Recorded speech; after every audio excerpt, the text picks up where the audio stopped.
আরে সাথী হ্যাঁ ভাই, কি করো? বট পরিষ্কার করি, গরুর ভুঁড়ি পরিষ্কার করি, গরুর ভুঁড়ির মধ্যে কালো ময়লা পরিষ্কার করি। ঠিকই আছে, সারাদিন আমি খাটছি, এখন তুমি খাটবা। সারাদিন তোমরা করছো, এখন আমাদের পালা। তোমরা সারাদিন কাজ করছো, আমরা মেকআপ করেছি, ঘুরেছি, ফোন টিপেছি। এখন তোমরা বৈশা বৈশা আড্ডা দিবা, খাওয়া, আর আমরা এটা ক্লিন করবো। ক্লিন হয়েছে?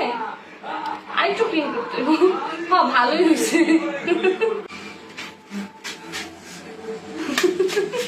গরম মিয়া, উড়ি গরম,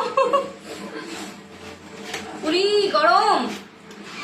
কিছু চামচাপুরা আমার ভিডিওস এর নিচে কমেন্ট করেছে আমার মতো নাকি আরো 10 জন আপুকে কাজের মেয়ে বানানোর যোগ্যতা রাখেন আরেকজন বড় আপু। ভেরি গুড, বাট তাদের কাজের মেয়ে না বলে সাহায্যকারী আপুও তো বলতে পারেন।